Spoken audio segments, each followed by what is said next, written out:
United Nations Sustainable Development Goal number 11 is to, quote, build sustainable cities and communities. What's involved in that is a work in progress and will mean different things in different places around the globe.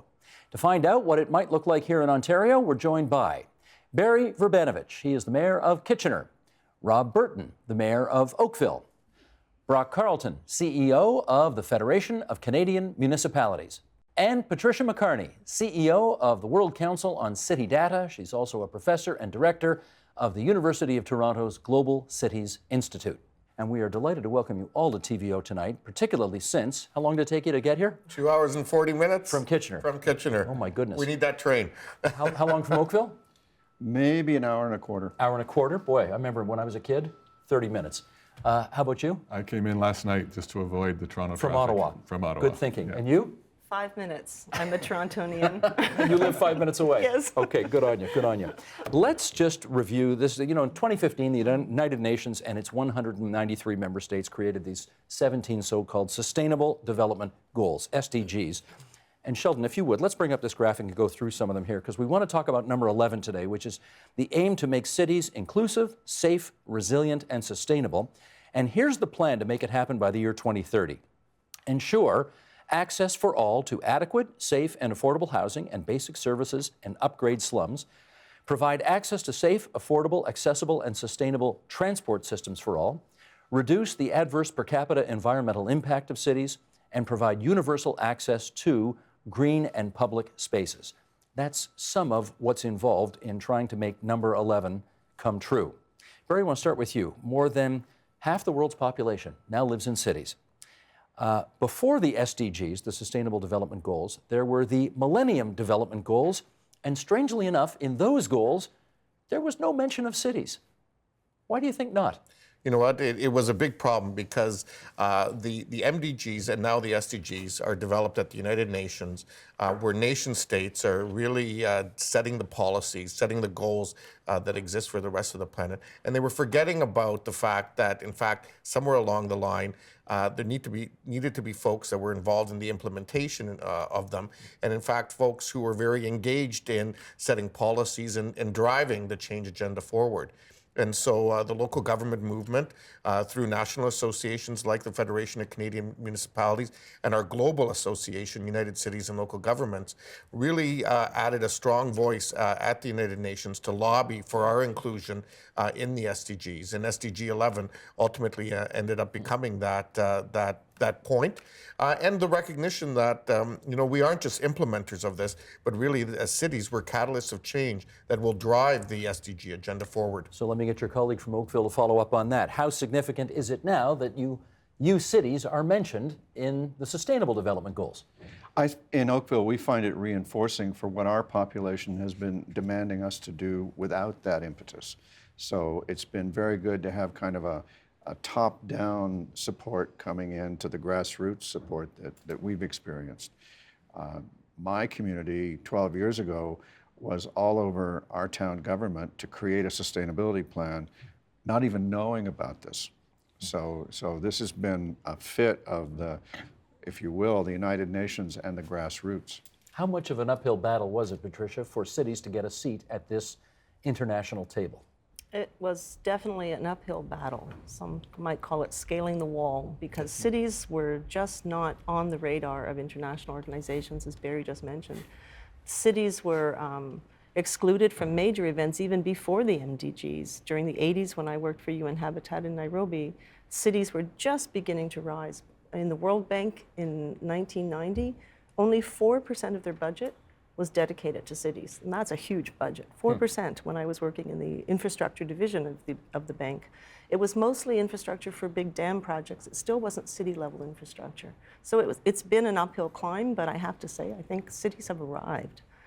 Cities on the global stage are starting to have voice, and partly it is in response to the criticisms of the Millennium Development Goals. One of the shortcomings was, as you mentioned, cities weren't mentioned. But the other shortcoming of the Millennium Development Goals is that there was really very little measurement.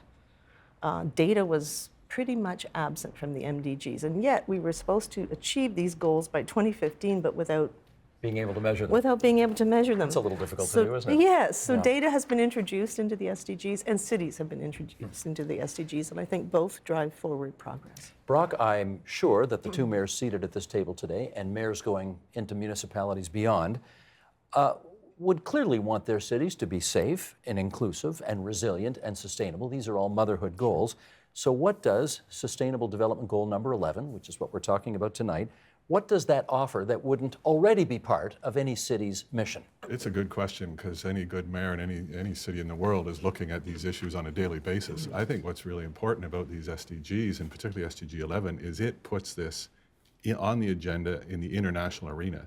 So it's confirming in the international arena and to the national governments that are involved in those discussions that cities are critical. You know, we often say here in Canada that invest in local solutions to solve national challenges. This is a clear illustration that investing locally is part of solving global challenges, and the role that cities play in addressing these national challenges is central. We won't get there without the involvement of the cities. If you had to mention one, the name that comes to my mind is Mike Bloomberg from New York City, Sure. as the guy who kind of puts cities on the map as big players on this. Is he the guy for you as well? Or do you want to give us another name? He's certainly been a driver internationally. Gregor Robertson has played a big role in the Vancouver. Canadian context, and along with Mayor Nenshi and Mayor Iveson. But certainly Gregor, in the context of the C40, was a really important driver for this, as was Annie Hidalgo, the mayor of Paris. You think of, Patricia was talking about the growth and the presence of cities in an international dialogue. COP21 in Paris, there's a fabulous photo, Barry was part of it, with mayors from 1,000 mayors on the steps of Paris City Hall, all there talking about the importance of cities in the climate change agenda. That was a turning point for sure. It was, because in fact, you know, in the 2 weeks sort of leading up to ultimately COP21, the countries there was still a whole series of countries that were debating, should we sign on, should we not sign on, and the meeting of the mayors was really planned in a way to sort of give it that final impetus to say that the grassroots local governments are behind you and will support you through this. And it did send that final message. It ultimately got the sign-on of the governments of the world onto In COP. stark contrast to 1992 with the Earth Summit in Rio de Janeiro, which was the Agenda 21, the biggest document that led into the MDGs and then the SDGs. Agenda 21, it was only national government leaders that were in the forum in Rio. So you were all excluded. Yes, essentially. and we were. I personally remember pushing. We had Maurice Strong, was then head of the United Nations Environment and Development Group, and we were pushing Canadian mayors to be able to be on the podium in Rio because we were already, looking at an urban world, that threshold of rural to urban development. There was one mayor in the opening plenary. It was the mayor of Rio de Janeiro. Why? Because he was welcoming the national level delegates to Rio. And that's all they saw his role as, right? Just the welcoming guy. Welcoming. Well, there's been a transformation in the role of the cities and municipalities, which is stark in Ontario, and that transformation has gone from being a dumping ground for downloading from the province and the national level, where they shift tax burdens off of income and sales taxes onto property tax. And we've spent the last 17 years or so trying to reverse that with a great deal of success from in the Ontario context because of the uploading that this provincial government agreed to do about 8 years ago. So, I mean, I think of cities as a kind of revolutionary act in the Canadian context. We have a constitution that only recognizes the national and the provincial levels, and the provinces are no subordinate entity to the national level, as the Supreme Court decision on trade between provinces proves. And we are kept out. We're not wanted. One of the favorite little stories I have about Confederation is in the 30 years, in the decades leading up to Confederation, a group of farmers in a rural area down east organized to build a schoolhouse and hire a teacher, and they were shut down by the Crown. And the response from the Crown was, "When we want you to have a school, we'll let you know." Because municipalities are creations of the province. You don't have that legitimacy, I guess, in the eyes of the Constitution. So you had all these settlers going, "Well, that's great. You can have all the authority you want, but when are you going to act? When are you going to live up to your responsibilities?" Well, Mayor Verbanovich, let me ask you this. To what extent, You get elected by the people of Kitchener. You don't get elected around the world. So I wonder whether SDGs, these Sustainable Development Goal number 11, which is what we're talking about tonight, how much that really guides your approach to trying to build a better Kitchener. You know what? I would say it certainly gives us a global context within which we're working together with other municipalities and communities around the planet to tackle these things. And I think, as my colleague Mayor Burton said earlier, we're all dealing with these issues. I mean, Kitchener's had a sustainability plan for some time. Waterloo Region has been building an LRT as part of effective transportation. We've worked with the national government to see the national housing strategy that got announced earlier this year, and we're ready to implement those dollars as they start flowing. So I would say the work that we're doing in Canada, we've been doing over some time. We have, right now in Ottawa and in Toronto, governments that recognize the importance of this agenda and moving it forward. And we now have a global context within which we're working, within which Canada is proud to be part of. My hunch is people understand what mayors do. They understand that the Federation of Canadian Municipalities represents every city, town in the country. They may not know what you do, so I want to spend a moment here to understand what the world... Many people do. Well, the World Council on City Data is where you're out of. Right. What's your mission there?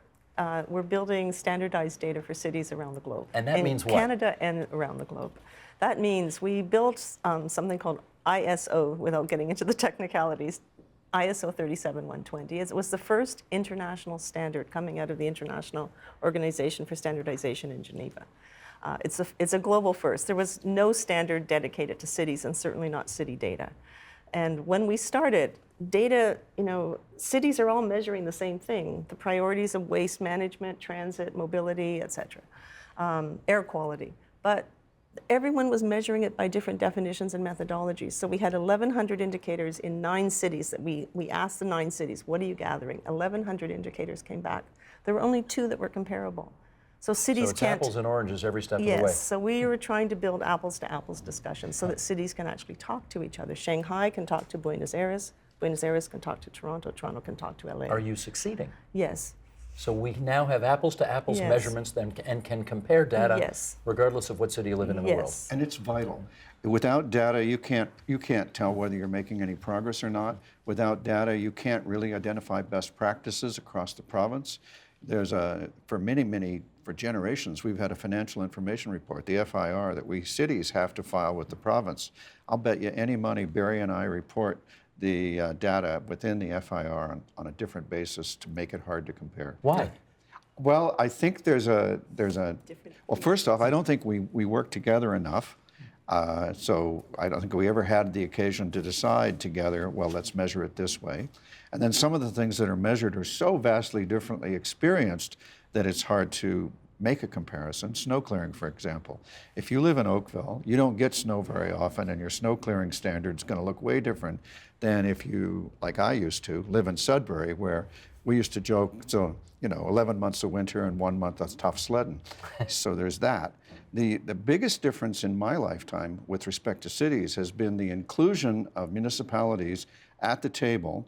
The Prime Minister of Canada, Justin Trudeau, has included municipalities and Indigenous peoples at a four-sided table for the first time in Canadian history, and challenged us cities to include the Indigenous peoples in our affairs, and that has had a remarkable transformative effect. Can you imagine being invited? I don't think cities can imagine having been invited to the table before Trudeau did it. And Kathleen Wynne has had 3 years of summits with the mayors, and that's been transformative for us. We've never had that direct an ear to the center, either for Canada or for the province. Let me pick up on one word you said, though, and that is standards. Brock, I'll go to you with this.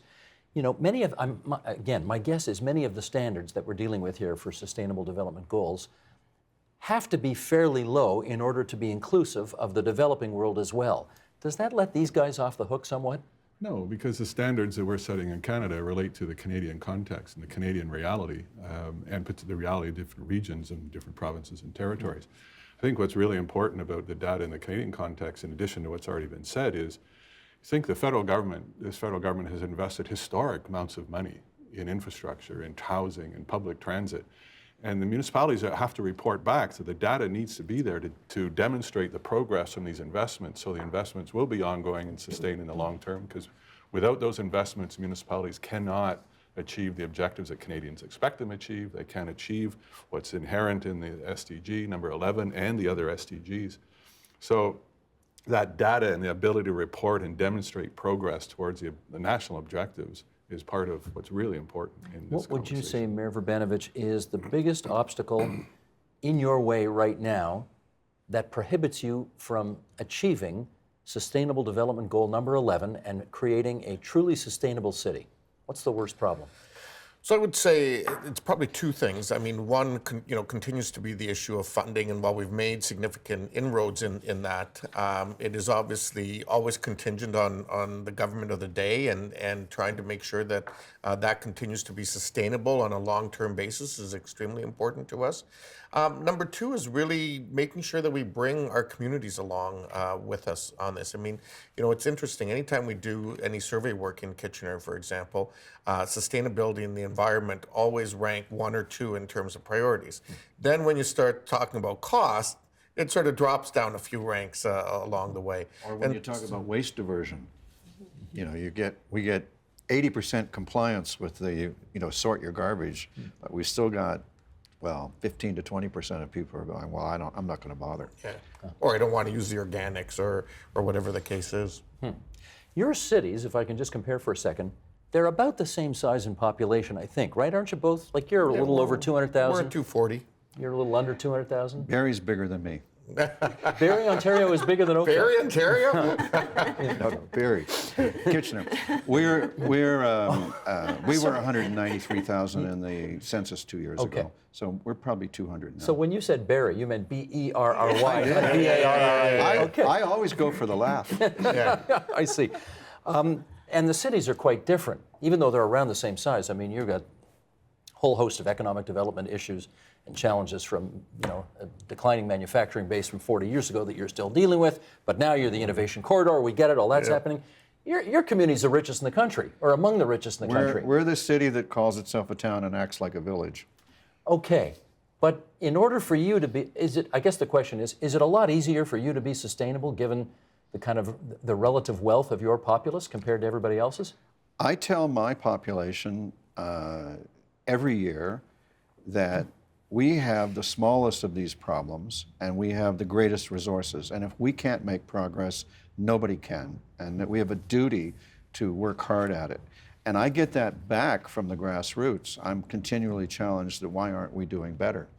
So it's a wonderful place to be mayor because people want you to do what you want to do. Mm-hmm. There's an important issue here about political leadership, and it's important. The resources, the size of a city are important, but the political leadership is also really critical. You think of, I mentioned Gregor Robertson earlier, and his effort or his push to have Vancouver go to renewable energy by 2050 as a commitment. That was a groundbreaking piece. And but the same political leadership comes from a place like Oxford County.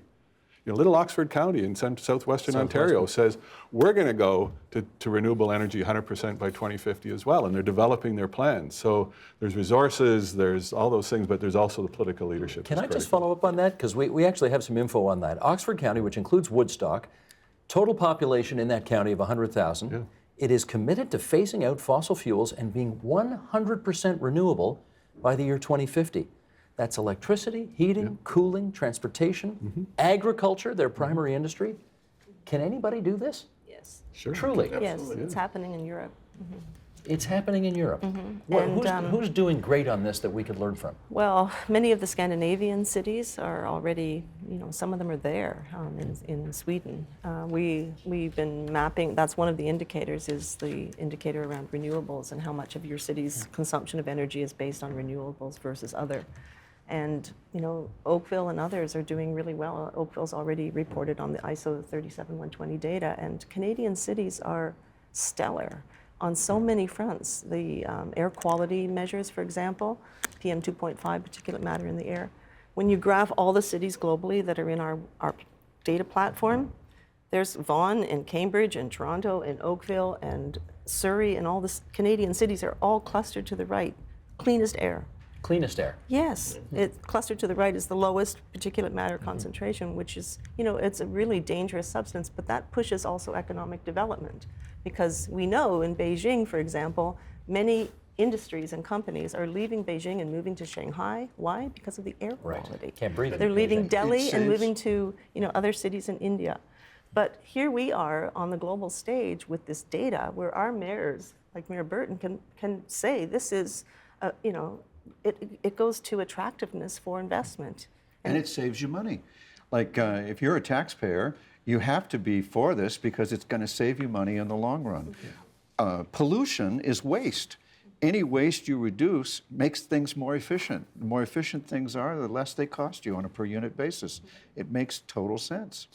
If you want cleaner air, it drives down the cost of health care because particulate matter smaller than 2.5 microns is the deadliest air pollutant there is. It's into your bloodstream. It gets into your lungs and can't get out. It causes all kinds of fatal diseases. Oakville, 8 years ago, passed a health protection air quality bylaw where we regulate particulate matter smaller than 2.5. We're the only city in the country that does. And I've been trying to sell it to all the other cities, and they all go, oh no, it'd be terrible for business. Well, Oakville's economy's done nothing but It's the grow opposite. since we passed it, and we've attracted clean industries. And we identified our polluters and put them on improvement plans. Every one of them signed up. Every one of them is making progress. Far from hurting business, it actually helps business and it helps health. Even the Amazon Can I bid. sign you up today? Even the Amazon bid to locate the second headquarters that the Toronto region Yep. has been competing on, if you look at the RFP for that, it was Jeff Bezos was asking questions like, how clean is your air? What kind of sustainability track are your cities on? How safe is your city? Like he wanted homicides, he wanted violent crime. Those kinds of indicators, which are Not just what tax break's not gonna the get. usual tax break kind Yeah. of vocabulary. So Interesting. the Rock data, wanted- the data that cities have can actually power exactly Right. that. Yeah. Go ahead, for Rob. An economic important development. feature of this is that these guys aren't operating alone. There are networks that are supporting knowledge sharing and capacity building across the municipal system. So when you ask, is this doable, and Patricia talks about Europe, there are really important learning networks in Canada. So FCM has a Partners for Climate Protection program. There's 300 municipalities in this. They're on a step-by-step program to enhance their sustainability. But it's all about learning.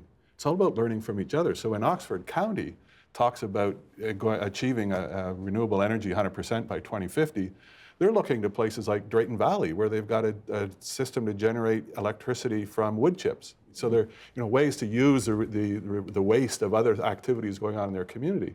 So these networks of learning and building capacity are key to what happens in Kitchener, what happens in Oakville is strengthened by what others are doing, and others learn from it and advance their own interests. Mayor Barry. No, and in fact, those networks apply globally as well. So, for example, if you look at this piece of literature, it's the Sustainable Development Goals, what local governments need to know, was developed by UCLG, our global association, and it provides them with just an easy handbook of the kinds of things that they can tackle and how to do it in terms of addressing these goals. But I think it speaks to the broader issue of collaboration.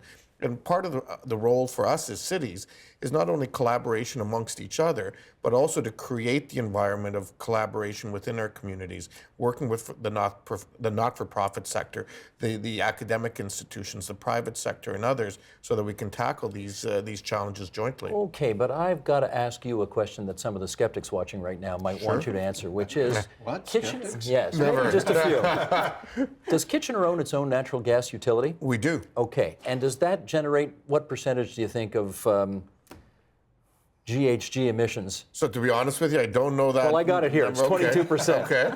Buildings generate about 22% of Ontario's GHG emissions, primarily due to the use of natural gas for space and water heating.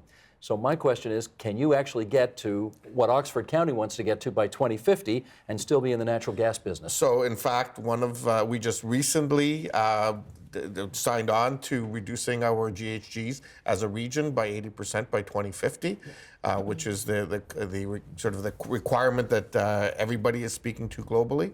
And we're recognizing we need to make these changes, and we're doing things as a city to reduce our GHG. So for example, we just recently ended up switching all of our streetlights to LEDs, reducing GHGs, and using the money savings to actually create a civic innovation lab, which will identify new things that we can do as a community. Okay, but does that suggest you're going to have to get out of the natural gas business at some point? At some point, I think we recognize that that will likely happen. Just like, we were just talking about this the other day, in fact, at council, where, 30 years ago, most homes were still using home heating fuel, which was much worse than natural gas.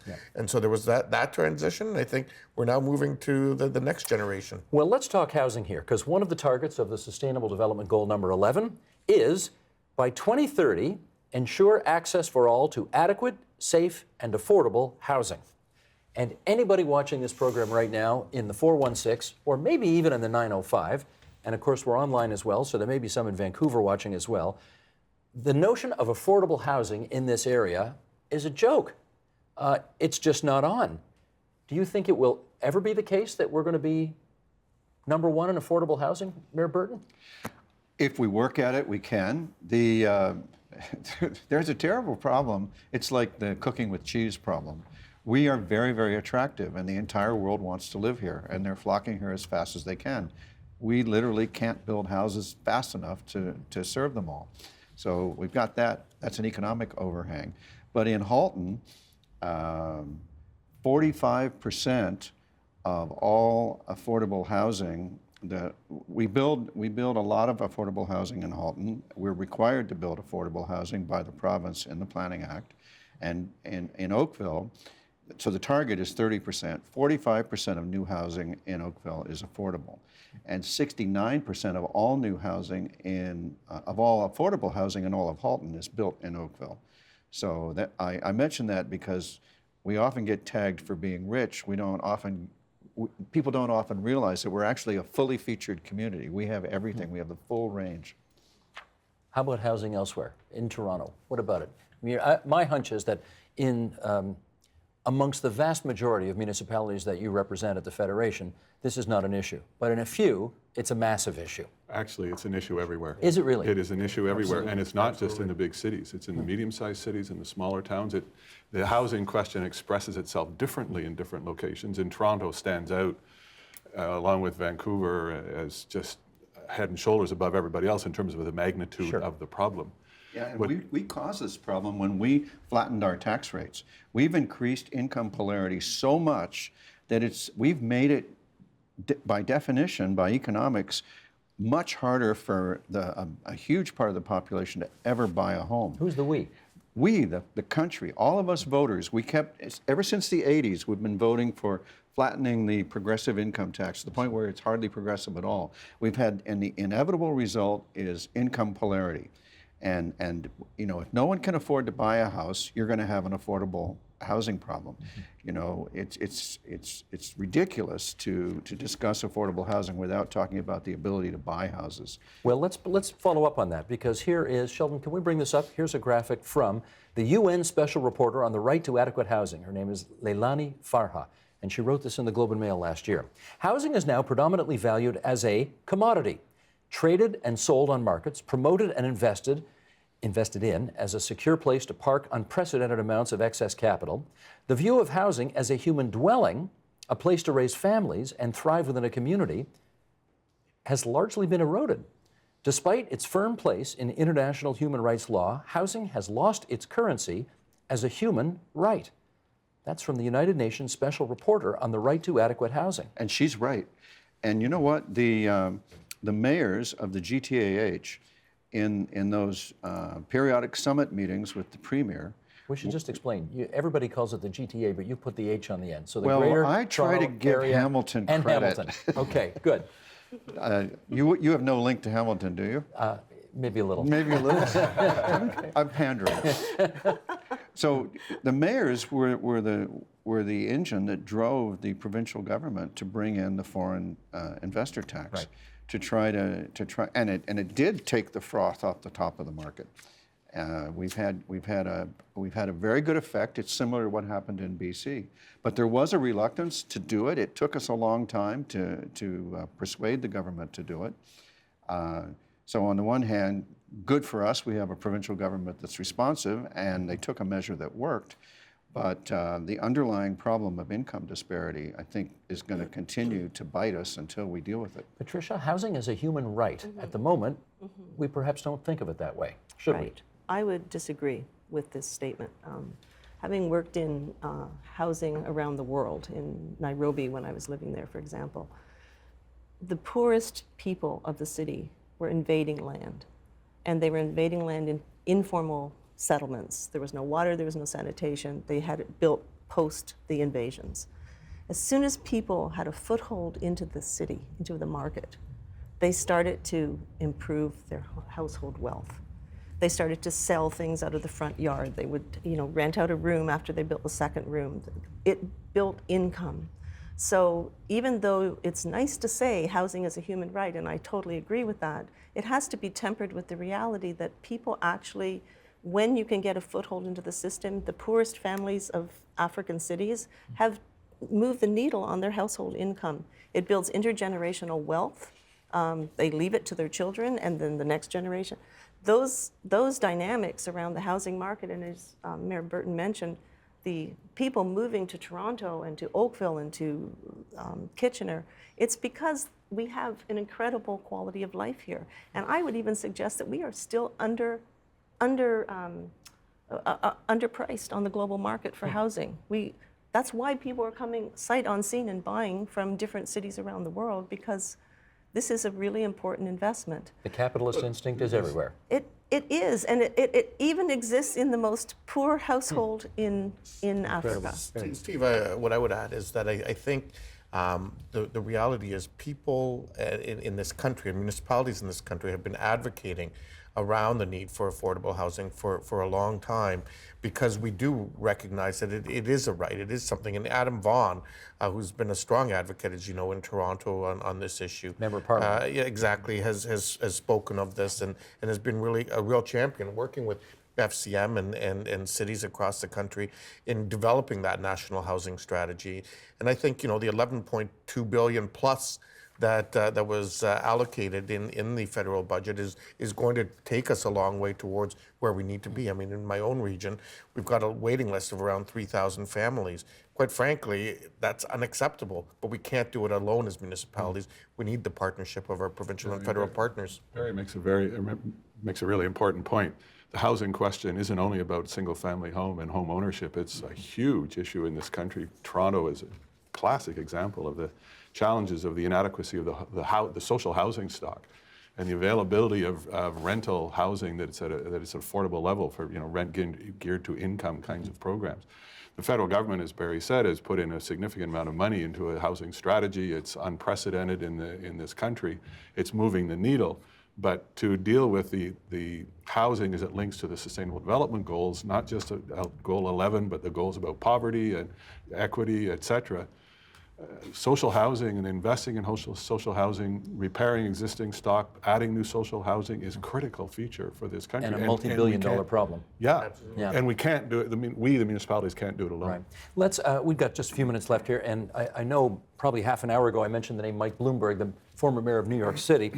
He had this to say, and I'm trying to figure. Oh, yeah, he said this in 2012. So we're going back 5-6 years here. What's that? He's probably right. We're the level of government closest to the majority of the world's people. While nations talk, but too often drag their heels, cities act. Now, he said that, as I suggest, in 2012, long before Donald Trump and the rise of anti-globalist sentiments that put organizations like the United Nations in a lot of people's crosshairs. I guess the question here is, to what extent does this change the role that cities need to play when it comes to international efforts like these Sustainable Development Goals? I've always believed that cities are the basis, cities are the bases where political action starts. And we have a power when we speak together. FCM and the Association of Municipalities of Ontario, when they were created, were radical revolutionary acts. They were feared by the national and the provincial government because they didn't want the cities speaking up. They were afraid of what we would say. They were afraid that we would call them to task and make them do their jobs. And is that happening?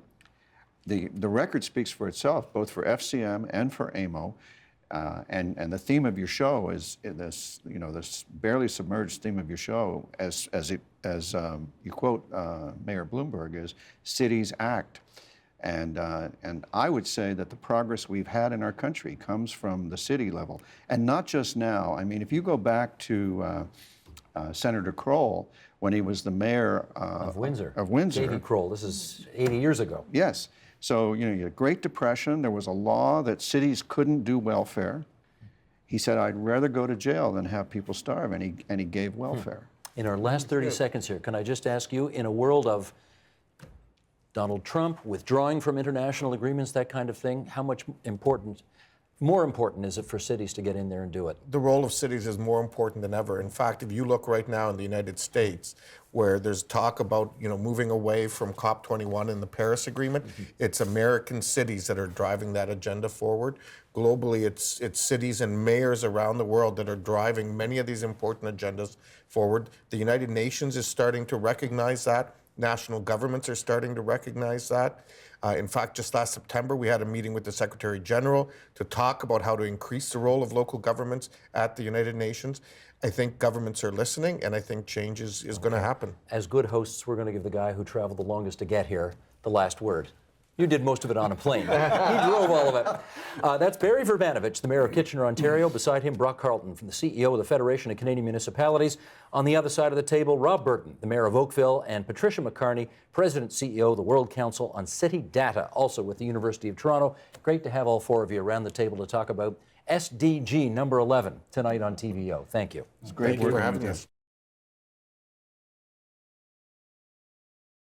The Agenda with Steve Paikin is brought to you by the Chartered Professional Accountants of Ontario, helping businesses stay on the right side of change with strategic thinking, insightful decisions, and business leadership. Are you on the right side of change? Ask an Ontario CPA.